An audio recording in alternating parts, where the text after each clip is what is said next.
Do you want to develop consistent good habits like reading, going to the gym every day, learning new languages, or practicing new instruments? Or do you want to kick bad habits like eating unhealthy food, biting your nails, watching too much TV? 3 years from now, you can have what you need. You got to be careful about it. You can't have everything. You can have what would be good for you, but you have to figure out what it is, and then you have to aim at it. We know that sometimes you can be uncomfortable, but you can be uncomfortable and hopeful rather than uncomfortable and fearful.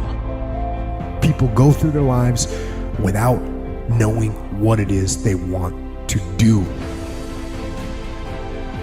You don't have to be where you think you want to be in order to be happy. You just got to be on the way to where you want to be in order to be happy.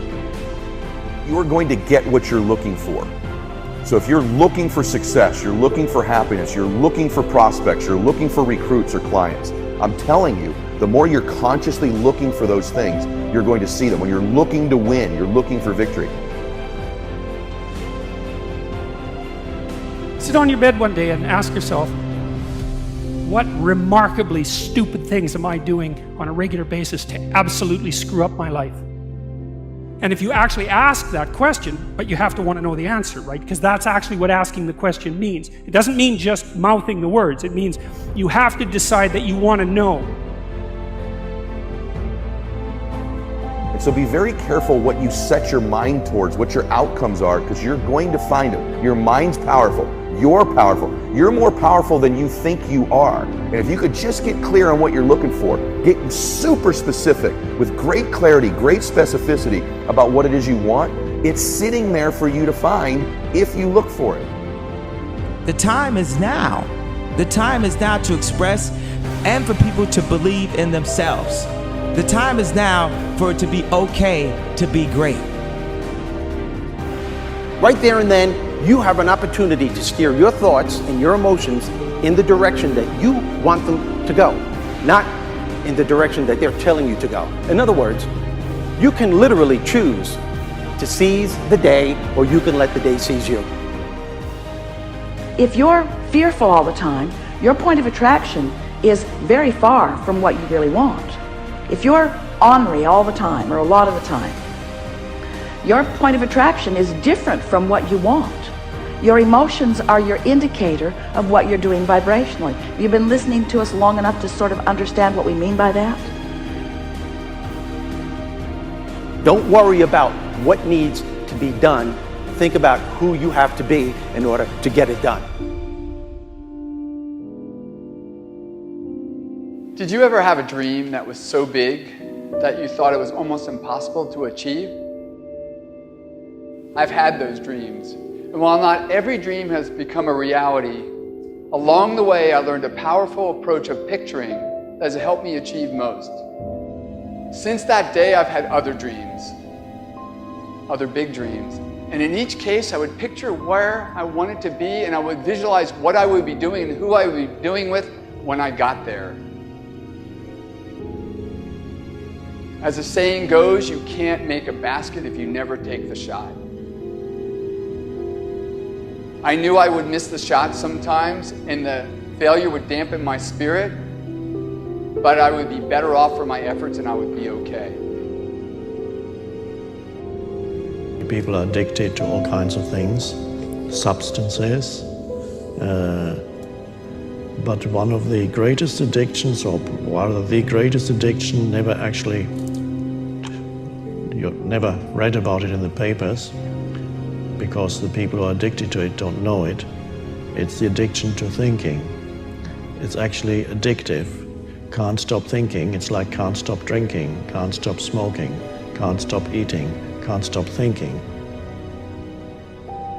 You have the option of taking it hard or taking it easy, of making the worst of it or making the best of it, of giving it your undivided attention, of giving it very little of your attention. You have more control over your focus than most of you have been exercising. And when you begin caring about how you feel more than everything else put together, so that you exercise your ability to focus upon things that do feel good, you begin to discover that in every particle of the universe there is that which is wanted and lack of it.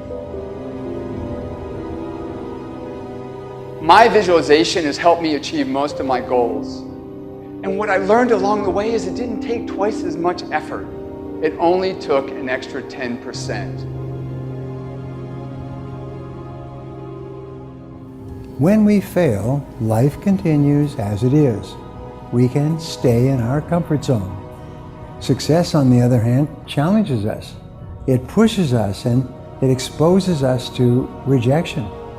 How are we going to manage this new success? If you're not happy, you're not successful. If you're not enjoying yourself during the process of whatever it is you're trying to achieve, there's a problem. To me, the biggest disease on this planet is unhappiness.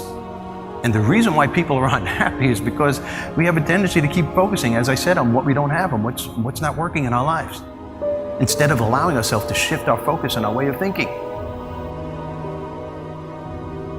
People always want to be like, follow your dreams, follow your dreams, follow your dreams. My dream was always to be a rap artist, right? But I had to get a job. So I had to focus on my job. And then I made money to follow my dream. One of the main reasons that people don't get what they want is because they don't actually figure out what it is. And the probability that you're going to get what would be good for you, let's say, which would even be better than what you want, right? Because, you might be wrong about what you want easily.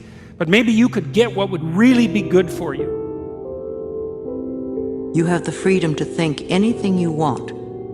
You were born extremely confident. You came into this world knowing how wonderful you are. So choose new thoughts to think about yourself, and choose new words to tell yourself how magnificent you are, and that you deserve all the good that life has to offer. First thing in the morning and last thing in the evening, I want you to look into your eyes and say, I love you. I really love you. Your first goal, this is what I'm suggesting, your first goal when you open up your eyes should be to focus on the things that ignite your spirit and bring you joy. I want you to focus on the things that you appreciate in your life, the things that you're grateful for. I don't care who it is or what it is. Maybe it's the person lying next to you. Maybe you're thinking of your children. Maybe you're thinking of the dog or the cat lying by the side of the bed, a particular goal that you achieved. Maybe there's an event coming up on the weekend. Maybe you're meeting with your friends for lunch. You see, folks, it doesn't matter who it is or what it is. There's always something to be grateful for, to appreciate. And what I'm asking you to do in those few moments before you crank and get into your day is to focus on these things. Then why am I asking you to do this? Because an attitude of gratitude simply makes you feel good. And feeling good is the fuel that drives motivation. We've all made wrong choices and done things that we knew were not the best. It's one thing when other people do us wrong. We had a bad break. It wasn't our fault. We can have faith that God will restore. He'll pay us back. But when we bring the trouble on ourselves, when we blow it, it's easy to live in regrets, thinking that God's not going to help us. We made the mess. But here's the beauty. God knew you would mess up before He called you. He knew we would get off course, at times give in to temptation. He didn't base His plan for your life on you making perfect decisions.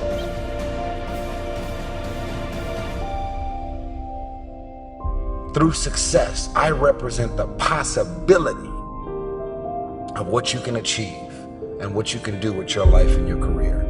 Other people's success represents the possibility of what you can do. Those are the records that you can sell. Those are the type of tours that you can do. Those are the kind of songs that you can produce and the songs that you can write. Those are the millions of dollars that you can get, or billions. Those are the type of architectural drawings and buildings that you can build. Those are the type of books that you can sell. Everybody else's success represents the possibility of what you can do.